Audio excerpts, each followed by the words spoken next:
नमस्कार दोस्तों, स्वागत है आप सभी का गुरु घंटाल में। उम्मीद है आप सब अच्छे होंगे। दोस्तों, इस वीडियो में हम डचों के अराइवल के बारे में जानेंगे। Arrival of Dutch in India. आइए शुरू करते हैं। दोस्तों, 1596 में एक सज्जन जिनका नाम था कॉर्नेलिस दी हाउटमैन, वो सबसे पहले डच थे जो कि ईस्ट इंडीज़ के साइड में आए थे, मतलब जो कि सुमात्रा एंड बंताम पहुँचे थे। सुमात्रा एंड बंताम कहाँ पे है पता है? ये दोनों है इंडोनेशिया में। ये दोनों आज के समय में इंडोनेशिया में है। तब भी ये इंडोनेशिया ही था, लेकिन तब नाम इनका कुछ और था। आपने सुमात्रा का नाम सुना होगा, आपने जावा आइलैंड का नाम सुना होगा। इंडोनेशिया तो कई सारे ग्रुप ऑफ आइलैंड की एक कंट्री है ना। तो 1596 में, ठीक, सबसे पहले सुमात्रा एंड बंताम में एक डच की एंट्री होती है जिसका नाम था कॉर्नेलिस दी हाउटमैन। और फिर सन 1602 में डच ईस्ट इंडिया कंपनी का निर्माण किया जाता है। सन 1602 में डच ईस्ट इंडिया कंपनी का निर्माण किया जाता है। Initially focused on trade in spices. शुरू में इनका फोकस क्या था कि हम सिर्फ और सिर्फ स्पाइसेस मतलब मसाले के ट्रेड पर ही फोकस करेंगे। कहाँ से? पर्टिकुलरली फ्रॉम इंडोनेशिया में एक आइलैंड था मलुकू आइलैंड, वहाँ से, मलुकू आइलैंड से ये स्पाइसेस को ट्रेड करते थे। कौन? डच। इनका शुरू में फोकस इतना ही था। लेकिन जब इन्होंने देखा कि यार बगल में, इंडोनेशिया के जस्ट बगल में एक कंट्री है भारत, ठीक, बहुत बड़ी कंट्री है, और यहाँ पर ऑलरेडी एक यूरोपियन पावर आकर अपने व्यापार का डोमिनेंस बढ़ा रही है, अपने व्यापार की मोनोपोली बढ़ा रही है। इन्होंने कहा हम क्यों ना हाथ आजमाएं। तो फिर डचों ने पुर्तगालियों की मोनोपोली को भारत के अंदर चैलेंज करना शुरू किया और कहते गए कि पोर्तुगीज़ पावर को हिंदुस्तान से हटाने में बहुत बड़ा हाथ डचों का था।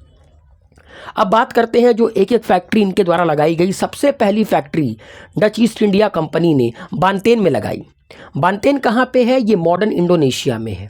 The factory were facilitated trade in spices, pepper and other valuable commodities. Banten की जो फैक्ट्री थी जो 1603 में लगाई गई, किनके द्वारा? डचों के द्वारा। कहाँ पर? इंडोनेशिया में, ठीक। यहीं से वे स्पाइसेस का, पेपर का और भी वैल्यूएबल कमोडिटीज़ का ट्रेड करते थे। और भारत में इन्होंने पहली फैक्ट्री लगाई आंध्र प्रदेश के मसूलीपट्टनम में, जिसको आज के समय में मछलीपट्टनम भी कहते हैं, ठीक। ये पहली फैक्ट्री थी डच ईस्ट इंडिया कंपनी की भारत में। तो अगर पूछी जाए, अगर पूछा जाए कि डचों की सबसे पहली फैक्ट्री कहाँ पर लगी थी, तो वो था 1603 में बांतेन में। वहीं अगर पूछा जाए, बांतेन मतलब बंताम, दोनों एक ही चीज़ है।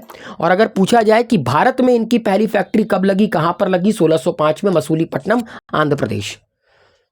नेक्स्ट, अगली फैक्ट्री फिर इन्होंने 1605 में एक फैक्ट्री भारत में लगाई और एक फैक्ट्री इन्होंने एम्बोयना, जो कि मॉडर्न डे के इंडोनेशिया में है, यहाँ पर भी लगाई स्पाइस के ट्रेड के लिए, ठीक। और कहते हैं कि ये जो फैक्ट्री थी, यहीं से ये क्लोव और नटमेग के ट्रेड को क्या करते थे? कंट्रोल करते थे। लौंग के ट्रेड को कंट्रोल करते थे। कहाँ पे? एम्बोयना, ठीक है, 1605। उसके 10 साल के बाद इन्होंने फैक्ट्री लगाई जकार्ता में, जो कि आज इंडोनेशिया की कैपिटल भी है, बटाविया। द वीओसी हेडक्वार्टर मतलब the Dutch East India Company headquarter in Asia was located in Batavia, now known as Jakarta, Indonesia. इनके एशिया में इनके फैक्ट्री की जो हेडक्वार्टर थी, डच ईस्ट इंडिया की जो हेडक्वार्टर था, वो था बटाविया में, जिसको आज के समय में जकार्ता कहते हैं। डच ईस्ट इंडिया कंपनी तो हॉलैंड में थी ना। एशिया में उसका हेडक्वार्टर कहाँ पर इन्होंने बनाया था? 1610 में बटाविया में, जिसको आज के समय में जकार्ता कहते हैं, जो इंडोनेशिया की कैपिटल है। And it became a major centre for spice trade and served as a administrative and logistic hub for the company's operation in the reason.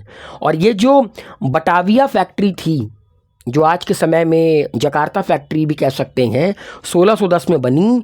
ये इनका एशिया में हेडक्वार्टर भी था डच ईस्ट इंडिया कंपनी का। इसके अलावा major centre था मसालों के व्यापार करने का। यहीं से एडमिनिस्ट्रेटिव कंट्रोल भी ये साधते थे, लॉजिस्टिक हब था। यहीं से कह सकते हैं कि इस पूरे रीजन का ये ऑपरेशनल जोन था। यहीं से एडमिनिस्ट्रेशन भी होता था, यहीं से व्यापार भी ये करते थे, लॉजिस्टिकल हब भी यही था। फिर 1616 में इन्होंने भारत के अंदर दूसरी फैक्ट्री लगाई। कहाँ पर? सूरत में, ठीक। और यहाँ से ये टेक्सटाइल का व्यापार करते थे।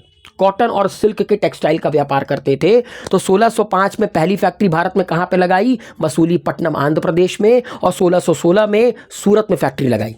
ठीक।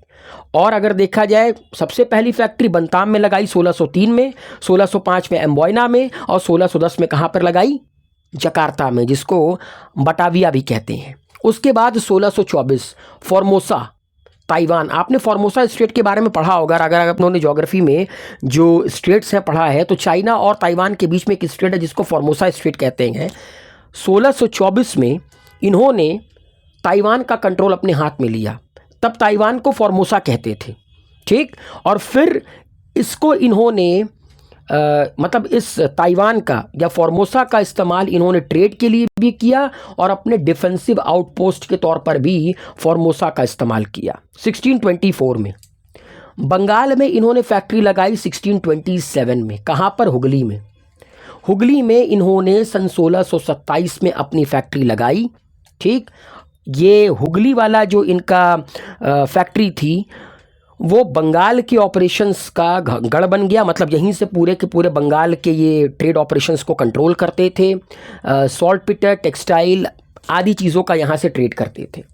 तो भारत में पहली फैक्ट्री कब लगी? 1605 मसूलीपट्टनम आंध्र प्रदेश। ठीक। दूसरी फैक्ट्री 1616 कहाँ पे? सूरत में। उसके बाद 1627 में कहाँ? हुगली में। ठीक। तो खासकर भारत में जितनी फैक्ट्री इनके द्वारा कब लगाई गई, ठीक, ये क्रोनोलॉजी में याद रखिएगा, बहुत ही इम्पॉर्टेंट है। ठीक। और वर्ल्ड में जैसा कि आप जानते हैं कि खासकर इंडोनेशिया साइड इन्होंने 1603 में बतनाम में फैक्ट्री लगाई, 1605 में एम्बोइना में लगाई, 1610 में ये बटाविया मतलब जकार्ता पहुंच गए, फिर 1624 में इन्होंने फॉर्मोसा मतलब ताइवान को अपना गढ़ बनाया, वहाँ पे फैक्ट्री डाली। फिर अब बात करते हैं 1641 1627 से सीधे 1641 इन्होंने अपनी अगली फैक्ट्री आंध्र प्रदेश के बिमलीपट्टम में लगाई। ठीक। आंध्र प्रदेश के बिमलीपट्टम में। मसूलीपट्टम में कब लगाई थी? 1605 में। उसके 36 साल के बाद 1641 में आंध्र प्रदेश में एक और फैक्ट्री लगाई। कहाँ पर? बिमलीपट्टम में। ठीक। जिसको भीमुनीपट्टनम भी कहते हैं, ये विशाखापट्टनम के पास है। और 1641 में एक फैक्ट्री और लगी। कहाँ पर? नागासाकी में, जापान में। ठीक है। देजिमा। ठीक। ये देजिमा आइलैंड जो कि नागासाकी के कोस्ट पर पड़ता है, वहाँ पर भी इन्होंने ट्रेडिंग पोस्ट बनाया। ठीक है। तो अगर आप गौर करेंगे तो 1605 में 2 फैक्ट्रियाँ लगाई और 1641 में 2 फैक्ट्री लगाई। 1605 में भारत में पहली फैक्ट्री लगाई। कहाँ पर? मसूलीपट्टनम में। ठीक। और 1605 में इन्होंने एक फैक्ट्री और कहाँ पे लगाई थी? एम्बोइना में, इंडोनेशिया। और 1641 में एक फैक्ट्री कहाँ पे लगाई? बिमलीपट्टम में।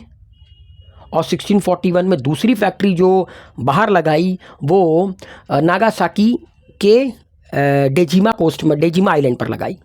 अब 1645 कराईकल मतलब पौंडीचेरी में फैक्ट्री लगाई। 1653 चिंसुरा मतलब 1627 में पहली फैक्ट्री बंगाल में लगाई, हुगली में। 1653 में दूसरी फैक्ट्री लगाई चिंसुरा, जो कि हुगली डिस्ट्रिक्ट का एक शहर है, चिंसुरा।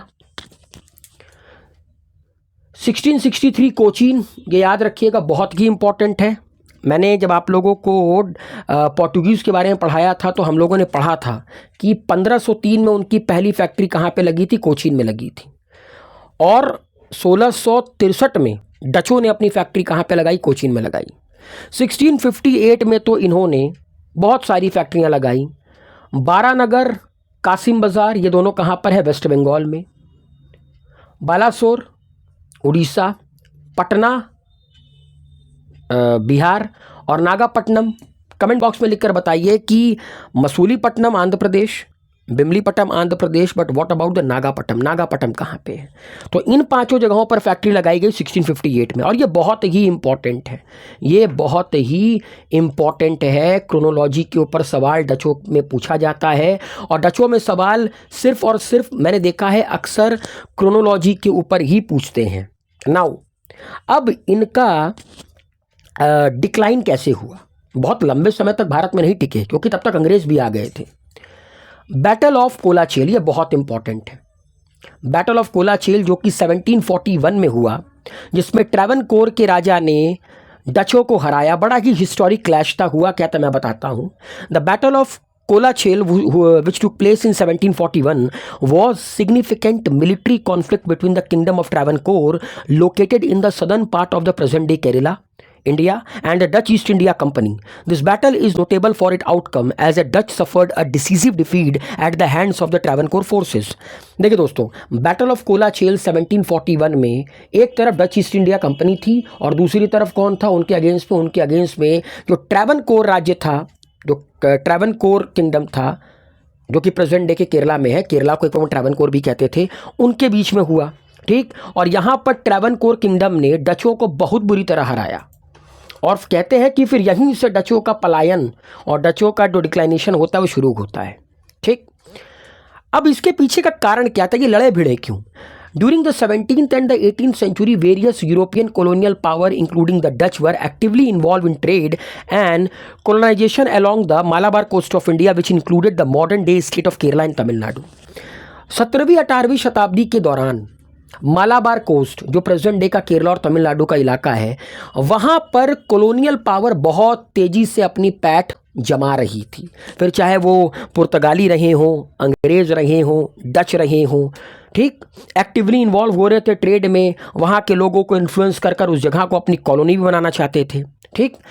डचों ने यहाँ पर अपनी presence, the Dutch had establish a presence in the region including the town of Colachel, जिसको आज के समय में कुलशेखरम कहते हैं, as a part of their efforts to control the lucrative spice trade, particularly black pepper and cardamom. देखिए दोस्तों, तो डचों की ना इस इलाके में अच्छी खासी प्रेजेंस थी, खासकर कोलाचेल में, ठीक, जिसको कुलशेखरम भी आज के समय में कहते हैं। जो कोलाचेल है, यहाँ पे डचों का अच्छा खासा इन्फ्लुएंस था और इस जगह का इस्तेमाल डच ब्लैक पेपर और कार्डमम के व्यापार के लिए करते थे बड़े पैमाने पर। तो सवाल ये उठता है कि प्राइमरी कॉज क्या था इनके कॉन्फ्लिक्ट का? प्राइमरी कॉज था टेरिटोरियल डिस्प्यूट। टेरिटोरियल डिस्प्यूट को लेकर लड़ाई हुई थी between Dutch East India company and the kingdom of Travancore. उस वक्त किंगडम ऑफ ट्रैवनकोर के राजा थे महाराजा Martand Verma. The Dutch sought to assert their control over the region, including levying taxes on the paper trade, which led to tension with the local rulers. अब डचों ने क्या किया कि यहाँ पर व्यापार करने के साथ साथ डचों ने चाहा कि इस पूरे के पूरे रीजन पर हमारा कब्जा हो।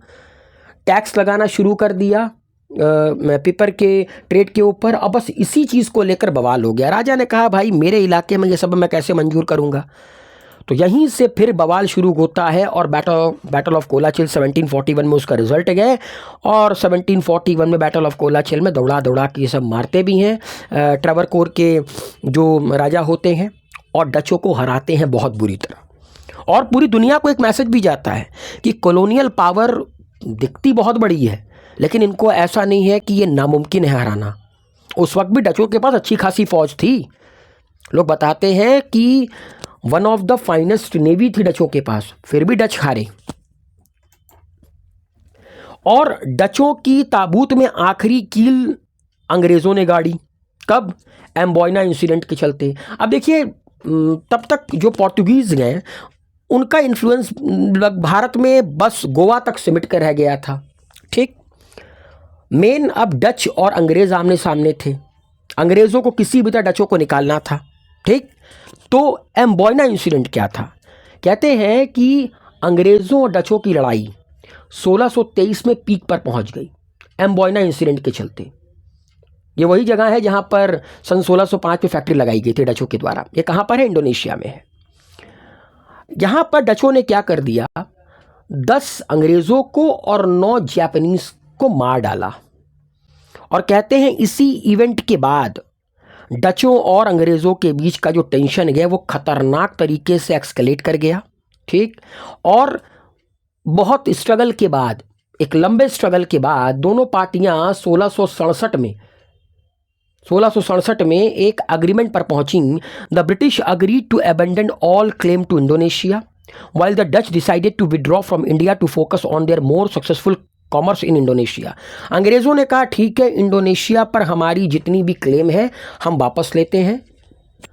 डचों ने कहा ठीक है, हम इंडिया से अपनी जितनी भी ट्रेडिंग कंपनियां वगैरह हैं या अपना जो इन्फ्लुएंस हम हटा रहे हैं, हम अपने आप को सिर्फ इंडोनेशिया तक रखेंगे। मतलब अंग्रेज़ों ने कहा इंडिया हमारा, इंडोनेशिया तुम्हारा। डचों ने कहा ठीक है, इंडोनेशिया हमारा, इंडिया तुम्हारा। ठीक, और ऐसा करके फिर धीरे धीरे धीरे धीरे डच डिक्लाइन हो गए भारत में। 1759 में एक बैटल ऑफ बेदारा होता है, कहाँ पर? हुगली के पास। और यहीं पर जो डच ईस्ट इंडिया कंपनी होती है वो अंग्रेज़ों से हारती है और अंग्रेज़ इनको पूरी तरह वैनिश कर देते हैं भारत से। तो 1602 से लेकर 1759 तक डचों का दौर रहा। ठीक, 1605 में पहली फैक्ट्री लगाई और फिर धीरे धीरे करते करते 1759 बैटल ऑफ बेदारा, डचों का पूरा खौफ ख़त्म। और फिर लड़ाई होती है अंग्रेज़ों के बीच में, फ्रेंचों के बीच में, जिसको हम एडवेंट ऑफ फ्रेंच डालेंगे इंडिया में नेक्स्ट वीडियो में। तो उम्मीद है आप लोगों को ये वीडियो पसंद आया होगा। वीडियो को लाइक शेयर कमेंट कीजिए, अपना प्यार बनाए रखिए, खुश रहिए, मस्त रहिए।